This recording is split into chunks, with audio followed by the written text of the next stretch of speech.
కాళేశ్వరంపై NDSA నివేదికపై BRS నేత జగదీష్ రెడ్డి మండిపడ్డారు. అది ఎన్డీఎస్ఏ ఇచ్చిన రిపోర్ట్ కాదని ఎన్డీఏ ప్రభుత్వం ఇచ్చిన రిపోర్ట్ అన్నారు. ఇది పూర్తిగా పనిచేయని నివేదికని, సునకానందం క్షణికానందం కోసం ఈ రిపోర్టులు రూపొందించారని ధ్వజమెత్తారు. బడేబాయ్ చోటేబాయ్ నాటకంలో భాగంగా ఈ రిపోర్ట్ ఇచ్చారన్నారు జగదీష్ రెడ్డి. అది కొంచెం స్పెల్లింగ్ మిస్టేక్ చదువుతున్నట్టున్నారు మీరు. అది ఎన్డీఎస్ఏ రిపోర్ట్ కాదు, ఎన్డీఏ రిపోర్ట్. అది ఎన్డీఏ రిపోర్ట్.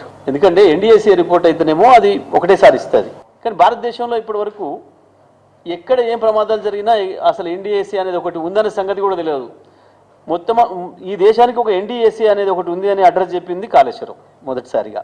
కానీ అది ఎన్డీఎస్ఏ రిపోర్ట్ కాదు, ఎన్డీఏ రిపోర్టు. కాంగ్రెస్ బీజేపీలు కలిసి తయారు చేసిన ఎన్డీఏ రిపోర్ట్. విచిత్రం ఏంటంటే దాంట్లో ఎన్డీఏ భాగస్వామ్యం వరకే ఉండాలి, కానీ తెలంగాణ కాంగ్రెస్ కూడా దాంట్లో భాగస్వామ్యం ఉంది ఆ ఎన్డీఏ రిపోర్ట్లో.